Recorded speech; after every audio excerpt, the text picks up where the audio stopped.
오늘 함께 나누실 하나님의 말씀은 열왕기상 17장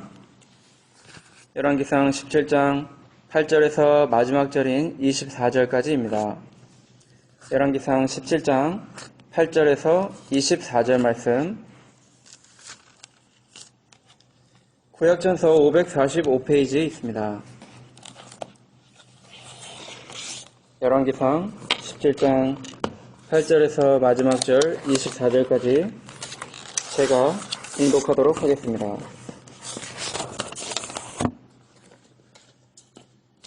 여호와의 말씀이 엘리야에게 임하여 가라사대, 너는 일어나 시돈에 속한 사르밧으로 가서 거기 유하라.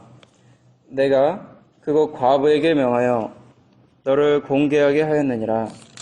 저가 일어나 사르밧으로 가서 성문에 이를 때에 한 과부가 그곳에서 나무가지를 줍는지라. 이에 불러 가로되, 청컨대 그릇에 물을 조금 가져다가 나로 마시게 하라. 저가 가지러 갈 때에 엘리야가 저를 불러 가로되, 청컨대 내 손에 떡 한 조각을 내게로 가져오라. 저가 가로되, 당신의 하나님 여호와의 사심을 가리켜 맹세하노니 나는 떡이 없고 다만 통에 가루 한 움큼과 병에 기름 조금뿐이라.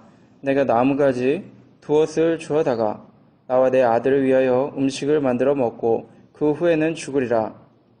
엘리야가 저에게 이르되, 두려워 말고 가서 내 말대로 하려니와 먼저 그것으로 나를 위하여 작은 떡 하나를 만들어 내게로 가져오고 그 후에 너와 내 아들을 위하여 만들라. 이스라엘 하나님 여호와의 말씀이 나 여호와가 비를 지면에 내리는 날까지 그 통의 가루는 다하지 아니하고 그 병의 기름은 없어지지 아니하리라 하셨느니라.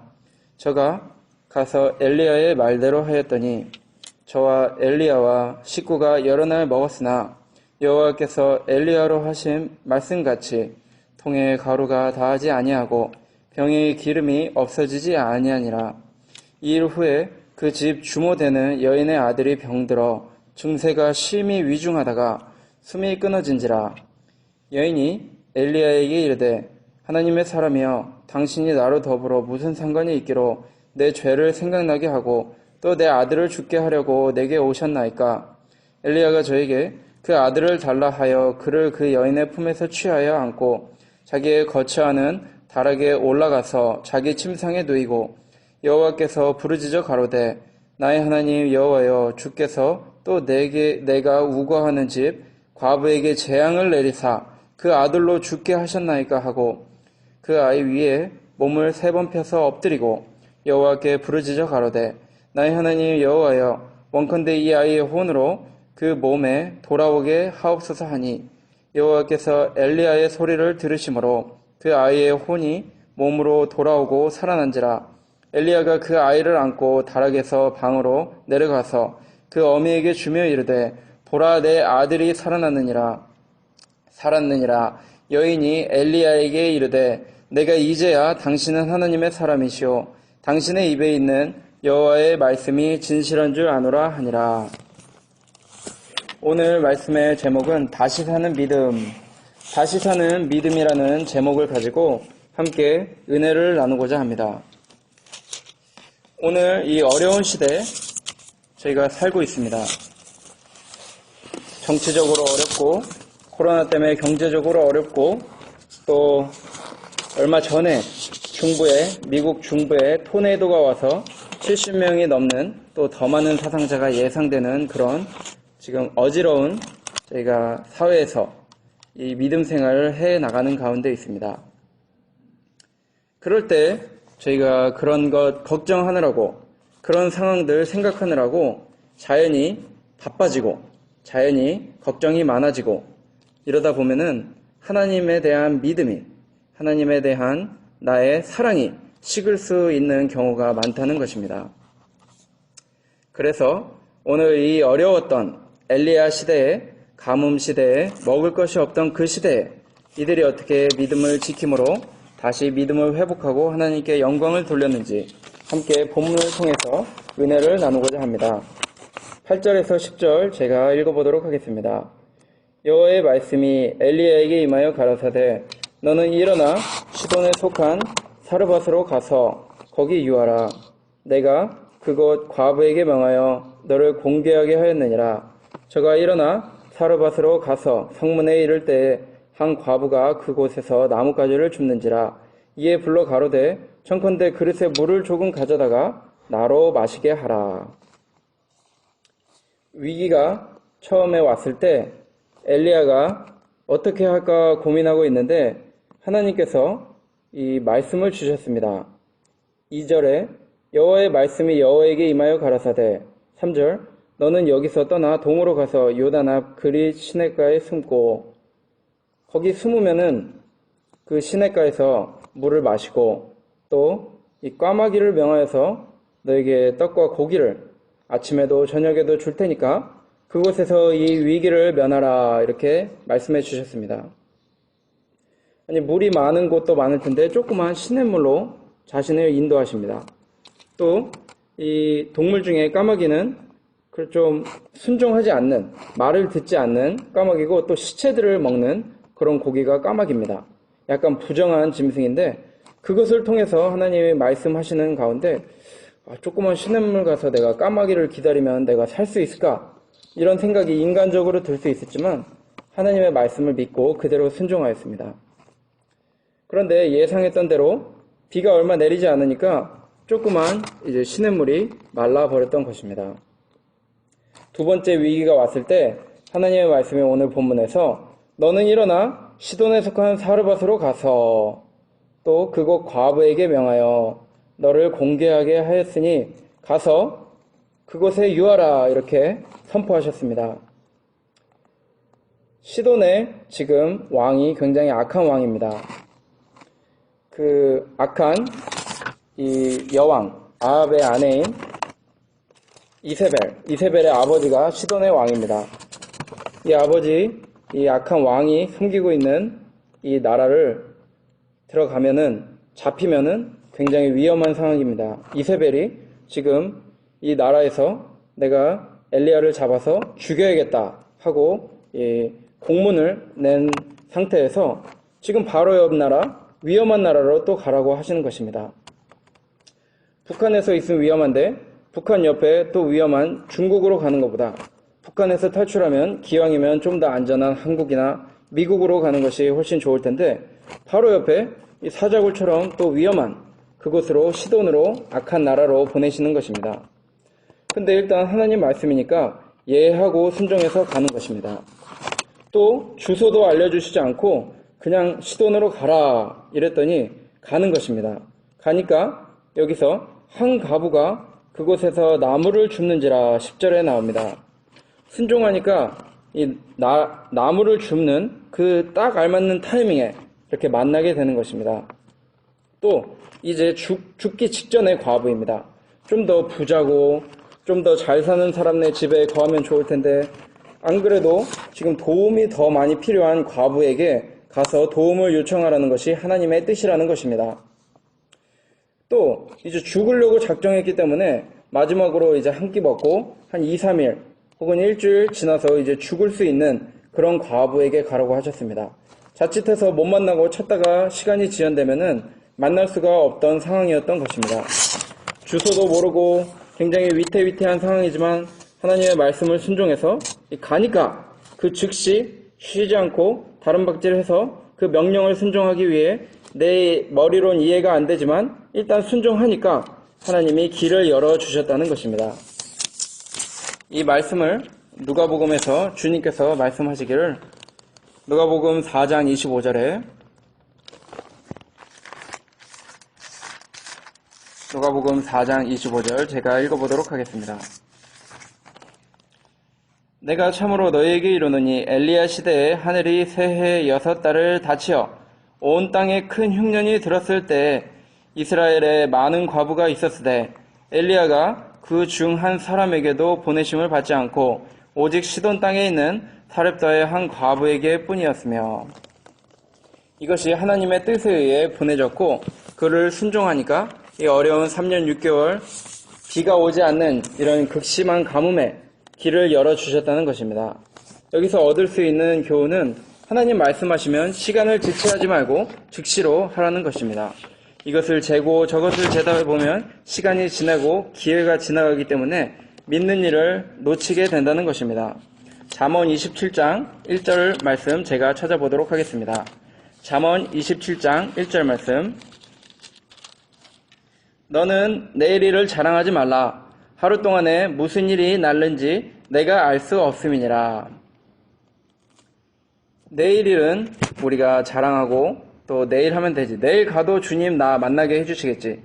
오늘 순종 안 하고 조금 있다 해도 하나님 나 사랑하시니까 괜찮겠지. 하지만 하루 동안 무슨 일이 날는지 우리가 알 수 없는 인생이라는 것입니다.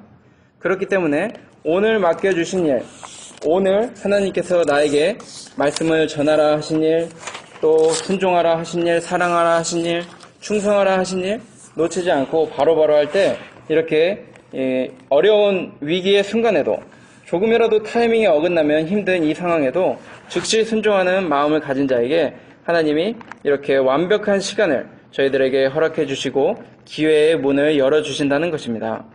이렇게 순종해서 가니까 조금 더 어려운 곳에 사자굴과 같이 그 악한 여왕의 아버지에게 그곳에 있는 공안들에게 잡히면 아주 위태로운 조금 더 위험해 보이는 그것으로 갔지만 이곳에서 이 과부가 이런 어려운 사람, 선지자, 왕의 딸이 굉장히 죽이려고 하는 그런 위험한 정치범과 같은 그런 이 위험한 사람을 혹시라도 잃르진 않을까. 까마귀야 깍깍거리기 때문에 어디 가서 잃르진 못할 것입니다.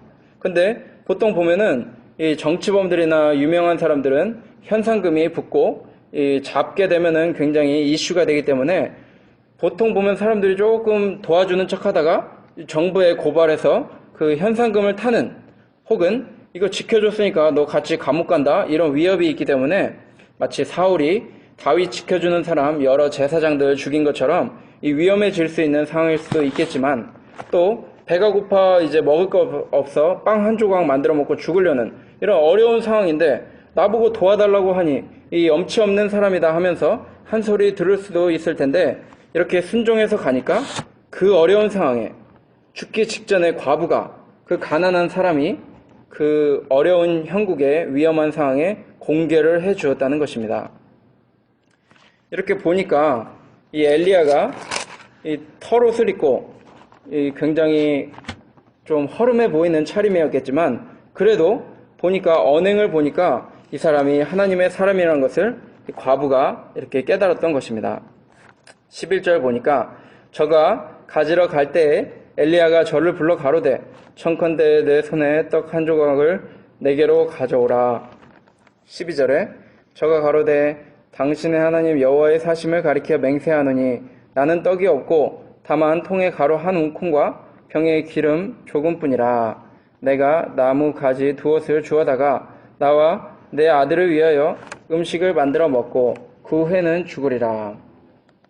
여기서 자기 혼자 먹을 수도 있겠지만 사랑하는 제 아들도 있기 때문에 그거 나눠 먹고 이렇게 모자른 상황이 있는데 어떻게 당신에게 이것을 주라고 하십니까?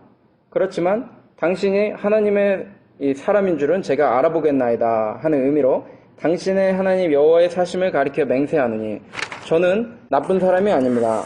제가 도와주고 싶지만 상황이 이런 걸 어찌하겠습니까? 하나님의 사람이요, 당신이 알겠지만 저는 정직한 사람이고 불쌍한 사람입니다. 이렇게 대답을 하였습니다. 이렇게 순종하는 거 보니까, 순종하려고 하는 마음 보니까 이 엘리야가 한마디 더 합니다. 엘리야가 저에게 이르되, 13절에 엘리야가 저에게 이르되 두려워 말고 가서 내 말대로 하려니와 먼저 그곳으로 나를 위하여 작은 떡 하나를 만들어 내게로 가져오고 그 후에 너와 내 아들을 위하여 만들라. 먼저 나를 위해 그것을 사용하길 바랍니다.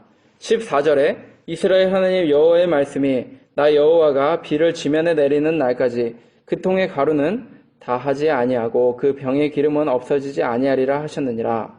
15절에 저가 가서 엘리야의 말대로 하였더니 저와 엘리야와 식구가 여러 날 먹었으나, 순종하였습니다. 이 순종하는 거 보니까 엘리야가 하나님이 나를 만나게 해주려고 보낸 그 과부가 이 사람이구나. 이렇게 깨달았습니다.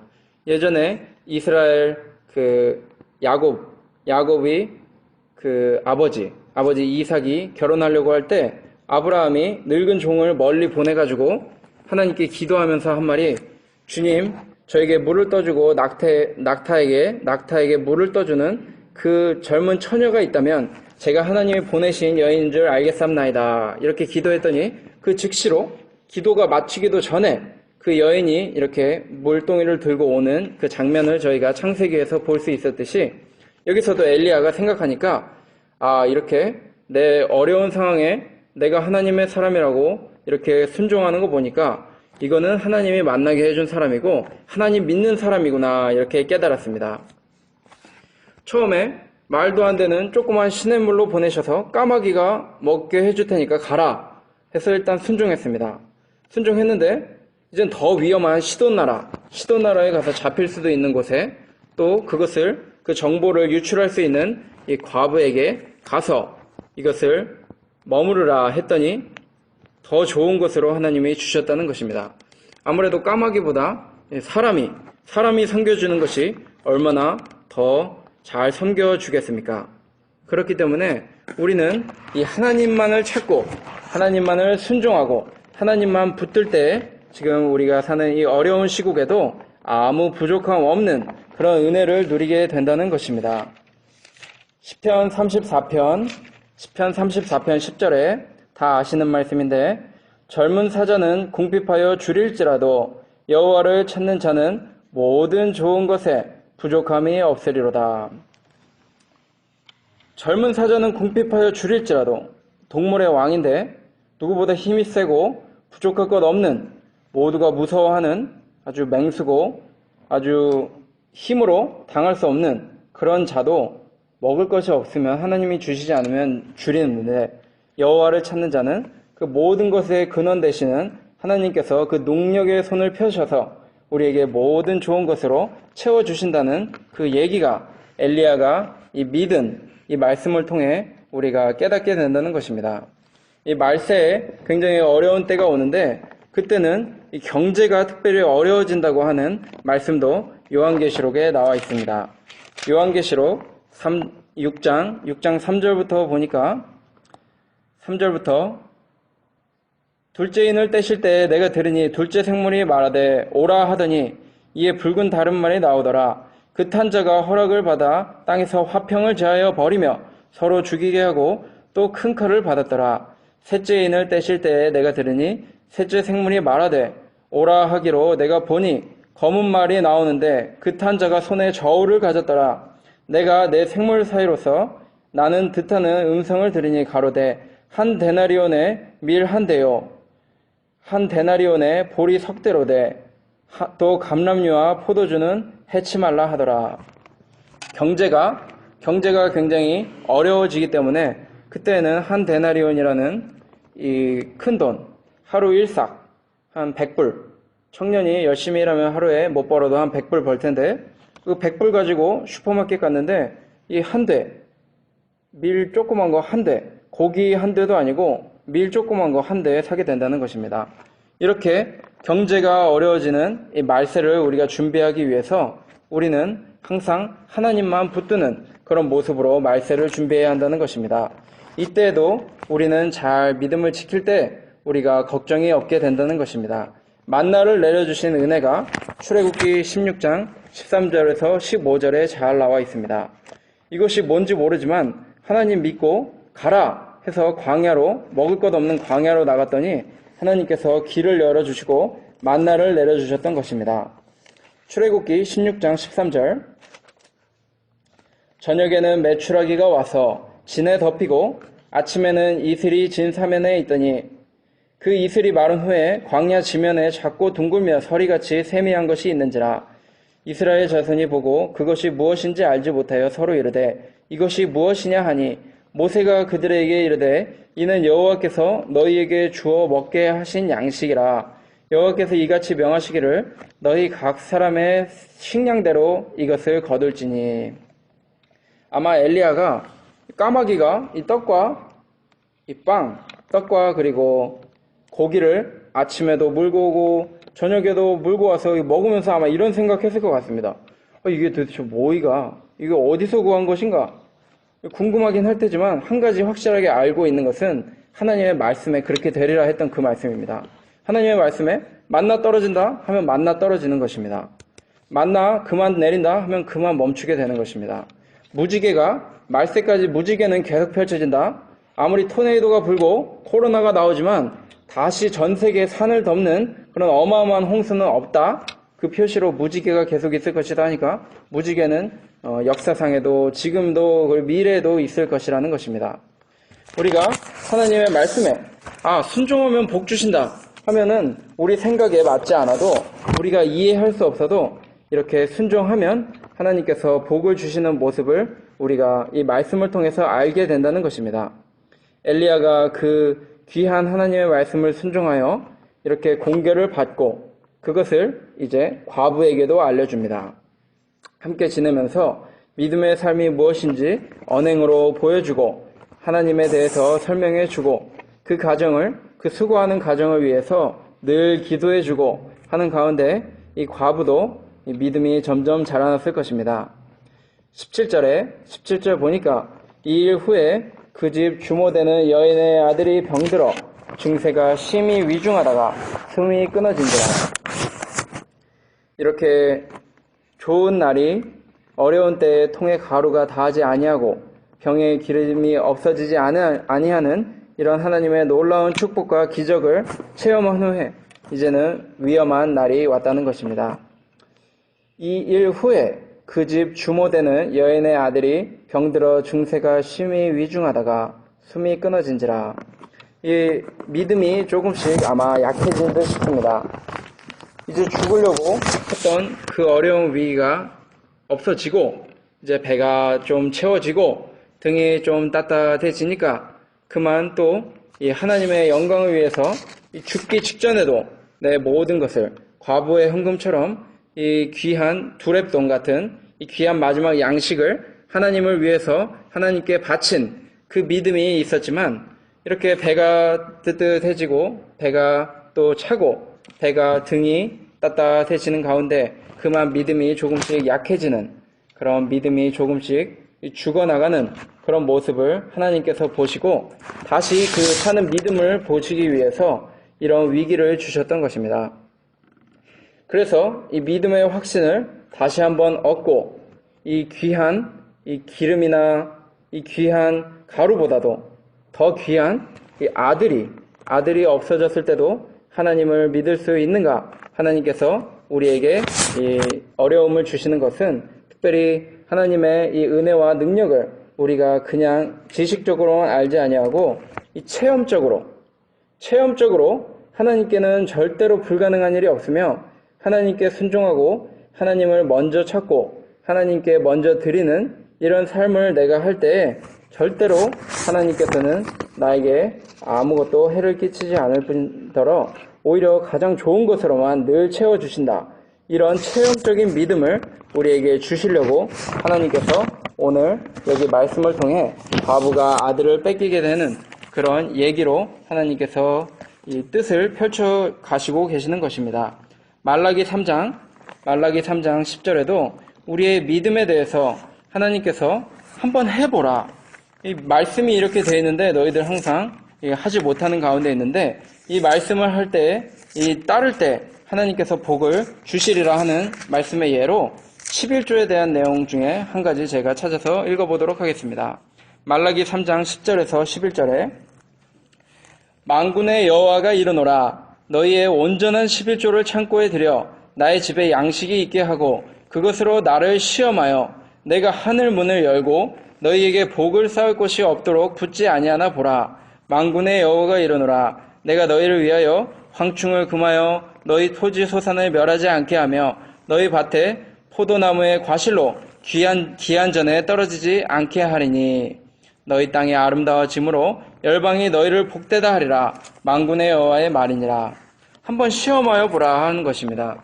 먼저 하나님께 드려보고 먼저 하나님의 말씀에 순종해 볼 때에 하나님께서 복을 주시니까 흔들리지 말고 계속해서 주님 섬기는 일, 순종하는 일, 하는 가운데 좀 더 체험해보라. 한번 진짜로 그런지 아닌지 시험해봄을 통해서 내가 정말로 자신있게 너에게 엄청난 복을 줄 테니까 나를 한번 잘 따르고 순종해보라. 이 말씀을 하시면서 원하시는 것이 우리들의 믿음이 지식적으로만 있는 것이 아니고 실제로 우리 삶을 통해, 우리의 행동을 통해, 우리의 그 진심 어린 마음을 통해 이루어지는 가운데 하나님께서 영광 받으시고 우리에게 복 주시기를 원하신다는 것입니다. 이 주의 말씀을, 교회를 잘 섬김으로 우리가 체험적인 믿음을 점점점 갖게 되므로 영이 자라게 되는데 그것이 바로 순종을 통해서 이루어진다는 것입니다. 베드로전서 1장 22절 말씀, 베드로전서 1장 22절 말씀입니다. 너희가 진리를 순종함으로 너희 영혼을 깨끗하게 하여 거짓이 없이 형제를 사랑하기에 이르렀으니 마음으로 뜨겁게 피차 사랑하라. 이 사랑하러 가기 위해서 첫 번째로 할 일이 너희가 진리를 순종함으로 너희 영혼을 깨끗하게 하여 거짓이 없이 형제를 사랑하기에 이르렀으니 먼저 진리를 순종하는 것입니다. 순종하여 이 영혼이 점점 더 깨끗해지니까 늘 사랑스러운 것입니다. 모두 사랑스러워 보이고 원수도 사랑하기까지 이르게 된다는 것입니다. 우리가 이 순종하면은 손해 볼 것 같지만 오히려 순종할 때 하나님께서 복을 주실 뿐만 아니고 우리의 영을 정화시키시며 우리의 이 죄된 속성을 말씀을 통해 새롭게 변화시켜 주신다는 것입니다. 18절 보니까 18절에 여인이 엘리야에게 이르되 하나님의 사람이여 당신이 나로 더불어 무슨 상관이 있기로 내 죄를 생각나게 하고 또 내 아들을 죽게 하려고 내게 오셨나이까. 여기서 주님이 오직 나의 생명이신데 그것을 붙들어야 하는데 그것을 이 과부가 잘 하지 못했습니다. 아들을 사랑하고 또 이제 좀 같이 있다 보니까 하나님의 종이지만 엘리야도 좀 덜 섬기고 또 하나님의 일보다 이제 앞으로 새 걱정 이런 것을 아마 했던 듯 싶습니다. 하나님보다 딴 것을 더 사랑하고 이 믿음이 점점 약해지니까 하나님께서 이 믿음을 더 더해 주시려고 회개하고 바로 설 수 있도록 이 일을 주신 것을 이 과부 자신도 깨달았습니다. 18절 다시 한번 보겠습니다. 여인이 엘리야에게 이르되 하나님의 사람이여 당신이 나로 더불어 무슨 상관이 있기로 내 죄를 생각나게 하고 이 회개를 하게 되었다는 것입니다. 아들이 병들어 증세가 심히 위중하다가 이 숨이 끊어진지라. 이것은 굉장히 어려운 일이요 슬픈 일이지만 이를 통해서 회개하는 기회로 또 믿음이 다시 자라날 수 있는 그런 상황으로 주님께서 이 복을 주시기 위해서 이 일을 이루셨다는 것입니다. 요한복음 11장 15절에 보면은 나사로가 왜 죽었습니까? 제자들이 궁금해합니다. 아니 주님 사랑하는 나사로가 특별히 잘못한 것도 없는데 왜 죽었을까요? 또 마르다와 마리아는 주님을 그렇게 충성해서 섬겼는데 왜 그렇게 되었습니까? 이런 의구심을 갖고 있었습니다. 요한복음 11장 15절에 내가 거기 있지 아니한 것을 너희를 위하여 기뻐하노니 이는 너희로 믿게 하려 함이라. 그러나 그에게 가자 하신대. 이는 너희로 믿게 하려 함이라. 내가 살려줄 수 있었지만 일부러 그 자리를 피해 있었고 그 나사로가 죽도록 허락한 것은 이는 너희로 믿게 하려 함이라. 우리가 만사형통 일 잘되면 죄악으로 물들어서 그만 주님을 잊게 되고 교만해져서 하나님 말씀보다 자기의 뜻을 세우게 됩니다.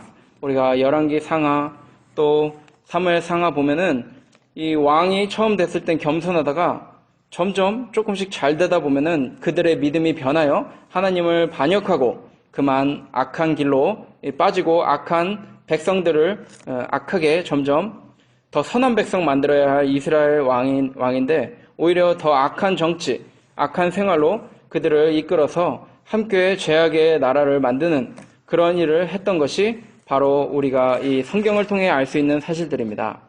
그렇기 때문에 가끔씩 이런 조금 육신적으로는 일이 조금 안 되는 그런 어려움에 취하는 그런 상황이 있겠지만 이를 통해 우리가 회개하고 바로 서고 주님을 붙들고 또 이런 어려운 상황에서도 주님은 반드시 승리하게 해주실 것이다. 주님은 감당할 시험만 주신다고 했던 그 말씀처럼 우리가 믿음을 갖고 주님께 매달리고 주님만 찾고 주님만 의지하고 계속해서 순종해 나가면 이 일도 반드시 이루어질 것이다. 하나님께서 우리에게 말씀해 주고 계십니다.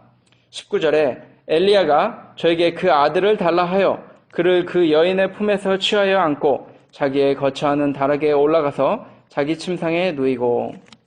이제 엘리야가 주님, 저와 함께하는 이 과부, 저를 이렇게 충성되이 섬긴 저의 이 자매와 같은 그런 이 한 교회 식구를 어떻게 이렇게 어렵게 하십니까? 이렇게 말씀하며 기도를 올려드리고 있습니다. 그때 할 일이 이 과부는 다른 것보다도 계속해서 이 회개를 함으로 하나님 앞에 바로 서야 하는 그런 일을 했어야 했다는 것입니다.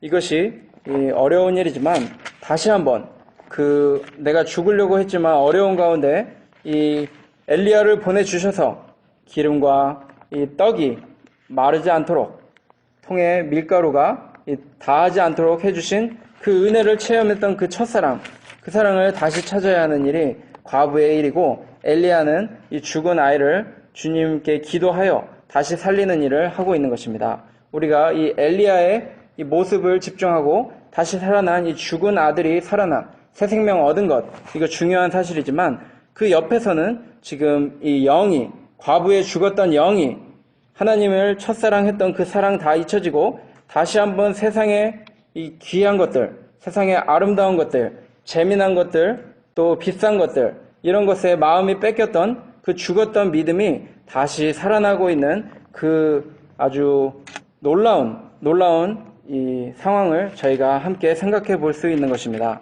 계시록 2장 4절 보니까 그러나 너를 책망할 것이 있나니 너의 처음 사랑을 버렸느니라. 5절에 그러므로 어디서 떨어진 것을 생각하고 회개하여 처음 행위를 가지라. 처음에 너 이제 원래 너랑 아들 다 같이 죽는 거 그 상황 아니었냐? 그때 먹을 것이 없어서 그 떡 하나 먹고 너희 둘 다 그때 죽었어야 할 운명 내가 하나님 말씀 순종하니까 살려주지 않았느냐? 근데 왜 그 하나님을 또 잊고 왜 다른 곳에 마음이 뺏겨 있느냐? 이렇게 사랑의 메시지를 주님께서 보내주시는 것입니다.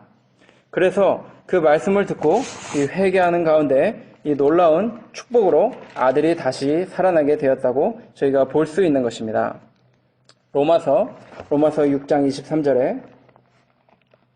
로마서 6장 23절입니다. 죄의 삭은 사망이요 하나님의 은사는 그리스도 예수 우리 주 안에 있는 영생이니라.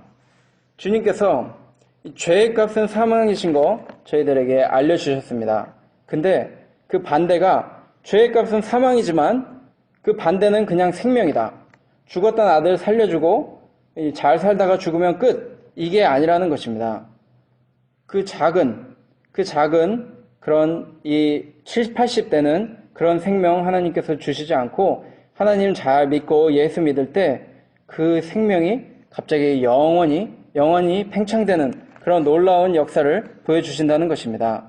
이 죽었다가 아들이 뺏겼다가 다시 살아났지만 그 아들을 다시 받는 가운데 회개하고 다시 주님에 대한 믿음이 회복될 때 그녀가 얻은 것은 아들의 생명과 함께 자신의 영생, 그리고 그것을 끝까지 붙들고 평생을 주를 위해 충성하는 그 자라난 믿음, 그것을 선물로 받았던 것입니다. 마치 아브라함이 이삭을 바칠 때 그 이삭을 다시 살려주신, 다시 그 재물을 기쁘게 받을 뿐만 아니고 그 이삭을 통해서 계속해서 앞으로 예수 그리스도를 주실 것이다 하는 그 약속을 믿게 해주시는 그 아브라함의 믿음이 그 전보다 그것을 바치기 위해 고민하고 힘들어하고 또 주여 제가 부족한 자입니다 하며 제가 아들보다 이 하나님을 너무 사랑해서 이거 바치기 힘들어하는 제 마음을 보니까 제 믿음이 참으로 부족한 아이다. 이런 고백과 함께 주님께 바쳐드렸더니 그 믿음이 엄청나게 자라나고